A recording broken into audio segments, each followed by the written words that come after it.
Tariq Talk.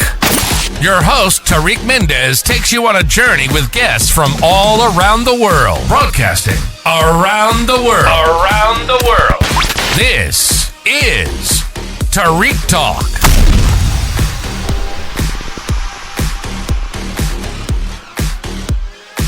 All right, guys, today we are here with Louise Deininger at the MENA Contemporary. She's a member of the ESKFF residency. Yes. Did I pronounce that correctly? Yes. Yeah? Okay, cool. Thank you so much for being here, Louise. How are you today? Thank you. I'm doing good. And I have to say, you have such a beautiful voice, such a soothing voice. So I'm sure like the listeners will love to hear you talk. Thank you very much. Of course. Do you want to start by telling us a little bit about yourself? Well, hi. I am Louise Deininger. And I'm an artist, a conceptual artist in a contemporary way. And my work is interdisciplinary, multidisciplinary, which means that I use different mediums to do my work, such as painting, sculpting, collages, performances, film. Oh, wow. And I also use the material of dung in my artwork. Oh, wow. Yeah, so as a conceptual artist, I'm very much interested in my audience, as in the human and their relationship to everything else. So consciousness is one of the topics that I cover. So it ranges from mundane to really deep work. Yeah. Consciousness, spiritual science, metaphysics, quantum theory, identity, gender, or feminist. The topics range from consciousness to spiritual science to metaphysics to self-leadership, self-development, identity, queer, feminist, and all that kind of agendas. So yeah, it varies from what I'm inspired to produce. Oh, wow, that's amazing. I gotta ask you, what energy drink or coffee are you drinking to be able to do all of this? You must be like working 24 hours, it seems, no? Well, it's not as complicated as it sounds. Yeah, I'm in the flow. It just goes with the flow. So it depends. Sometimes the projects are small and sometimes they're big. However, I'm constantly in a creative process, so to speak. You. Yes. That's beautiful. Thank you. I actually wanted to ask about creative process. What's your creative process like? Like when you go to the studio, do you get to work right away? Do you kind of relax, have like a coffee, chill out a little bit, then get to work? Do you work in the daytime, nighttime? What's your preference? That's a very good question. Actually, I disciplined myself way back when I was doing my MFA at the Academy of Fine Arts University in Vienna, Austria, where I live. I also live in northern Uganda. Well, I disciplined myself to, like, when I get to the studio, the first thing I do, change into my studio clothes and start working immediately. That's the first thing I do when I get to my studio.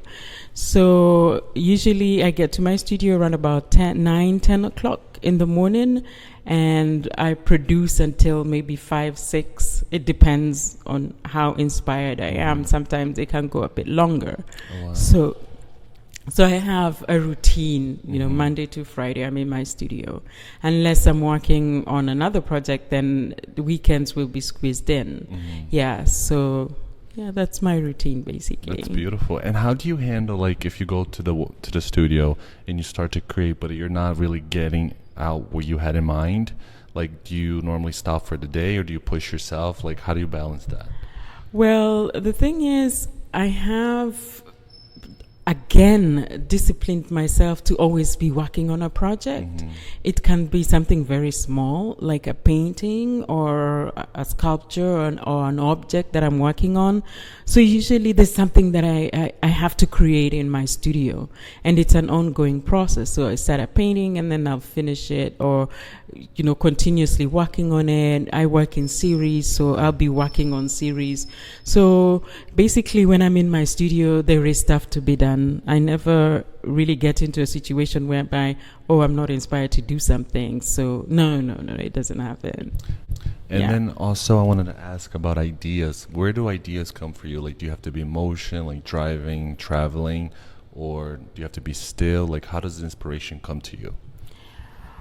Well, being a conceptual artist, my work is research-based, Okay. which means that I'm constantly researching and also experiential in the sense that, I am an embodiment of what I'm producing. So I'm basically constantly inspired, be it, when I'm coming out of the train and going to my studio, or, I find something online. There's always God, the archive in my brain is just so full of material. Oh, wow. So I'm inspired all the time. Oh, Yes, wow. yes. Are you yes. able to relax and or is your brain always thinking, always inspired? Well, again, as I said, with experiential knowledge and the spiritual science that I depict in my work, it is also a practice. Okay. So I do my meditation. Oh, wow. Deep concentration, prayer, and meditation every morning. I've been doing that for the last 25 years. Oh, wow. Yes. That's why you have amazing energy. I was about to say, meditation you. changed my life, and I just recently started getting back to it with discipline. But you have amazing energy. You're so peaceful, and just tranquility. So it's a pleasure talking to you. Thank you. Thank you. Yeah. So I've got a morning routine. I do my meditation just to empty everything and to connect. Yes. And then start my day. Perfect. Beautiful. And before this residency, did you always when you're creating in your space, do you enjoy having people around you, or do you find that distracting? That's a very good question. After I finished my MFA, I was fortunate enough to be involved in a project in Vienna. And it's Floridsdorf Museum of Young Contemporary Art, and it is also a studio. It has studio spaces, so it's a museum with studio spaces. So I've always worked in a collective, which I think is inspiring for me as an artist, because then I've got my colleagues who are always there. We work on projects together. We speak to our works and influence each other and support each other, where possible, because it's things that you can do. Yeah. There's certain things that you're able to do and I'm not able to do. So supporting each other in that way. And it doesn't bother me to have people around me. Yes. That's part beautiful. of the process. I just previously, before you, I interviewed Jay, and he had the most beautiful things to say about you. Thank you. And then we were talking about the same thing, having people to talk to and collaborate, mentally with ideas. And he said you guys really enjoy that, doing that together. Absolutely. Yes. Jay is amazing. Oh, thanks. Yes. Shout out to Jay. Yes. And do you think having such a beautiful cultural diverse background you have, do you think that influences your work? Absolutely. Yeah. Absolutely. I'm very happy and grateful that I was born in the family that I was born in, that I was born in the country that I was born in. I was born in Uganda, raised in Kenya. Oh, wow. And grew up in the UK. Now I live in Austria, between Austria and northern Uganda. And I've also lived in other countries as well, such as Italy, short breaks in Amsterdam. In Holland. Oh, yes. That's the word, yes. So all these experiences I bring with me, and that finds itself into the works. Yes, so it's amazing. It's a gift to be able to be that person who interacts with so many, sees the world in different perspective, and I travel a lot too. So then, my perspective is widened, and I'm able to bring this into my work. And this also supports the work in the sense that my audience usually find a way in which they connect with the work. So it speaks to a wide range of people. And that is mainly because of the experience that I bring with me and integrate it into my work. Oh, well, that's beautiful. Hearing you say that, with your travelers and all your knowledge and everything, it reminds me, I love Maya Angelou. And my favorite quote that she says is, I come as one, but I stand as 10,000. Yes. It kind of reminds me of that, all your knowledge or your artistic knowledge and talent, coming into one body and having all of that around you. That's beautifully said. Yes. And what are you working on at the moment right now? Whoa, another very good question. I just finished the paintings at ESKFF, and the topic was quite amazing. Journey home through the spirit of the ancestors. Wow. So this was also a work that I invited other people to be involved in, especially women of color, indigenous women. And Jay was an exceptional, was included in this work. Yeah. So what happened in this series, there was contribution, and grandmothers came up quite a bit in the works. Yes, so basically it was a way in which I also appreciate and give voice to all those who supported me in that project, and also, to give them this platform whereby, a lot of people are going to be coming to see this show. And I'm also working with another artist downstairs, Daston. He's a photographer, so we're doing a collaboration together. I'm going to finish that this week. Oh wow, that's beautiful. Then I'm back to Vienna. I need vacation after this 3 months of really working endless hard. creativity. Yes. Right? And will you be back in the area after that? No, then I'm going to Africa. Okay. And then I'll be back in Arizona in end of August. End of August. Yes, however, I have quite a few exhibitions coming up in Vienna, so I'm going to be working on that after my vacation. Yes. That's so cool. So when I originally started this podcast, my idea was to kind of like interview the same person almost every year or every 2 years. So I'm very much looking forward to like seeing each other in like another year or two. Yes, maybe in a different country or continent, and then Yes. catching up and seeing like how much you've gone. Yeah. Because I think it's very interesting, not only for the audience, they get to like kind of grow with you, Beautiful. but also they get to hear like a new episode and then go listen to your old episode. Be like, wow, look how much like what she was talking about 2 years ago. It's like exactly how she planned, and you know what I mean. Yes. So I'm very much looking forward for the future. Thank you hopefully very we much. see each other. Thank you you. so much for being on this podcast. It's been a pleasure. Thank you. So I get a lot of written messages from young artists that always ask me, oh, can you please ask your future guest this question? So a question that a lot of people ask is, what would you tell like a young artist that knows in their soul they want to be an artist, but they don't know like what's the next step, or they're not taken seriously by their parents or their family or their surrounding? Is there any advice you would tell them? That's a very, very good question, and an important one.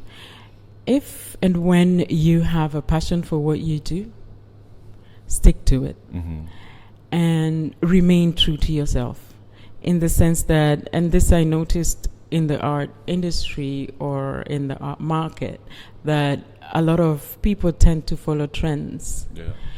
So, remain authentic to your voice and continue pursuing your passion and fall in love with what you do, and be your first client or your first customer, as in love what you do as an artist. And then just keep going. You never know when that door will open.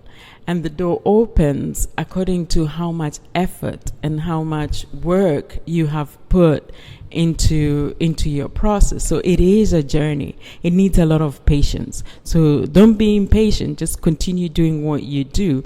In the end, the benefits that you will get is really mind-boggling.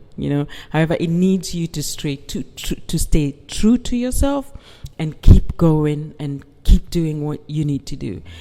Some artists say, oh, well, I have to hustle on the side. Of course, we all have to pay our bills. We all have to survive, That doesn't mean that you cannot stay true to what you love doing, So once you continue to just focusing on your work and doing what you need to do as an artist, you will meet success at a very unexpected hour.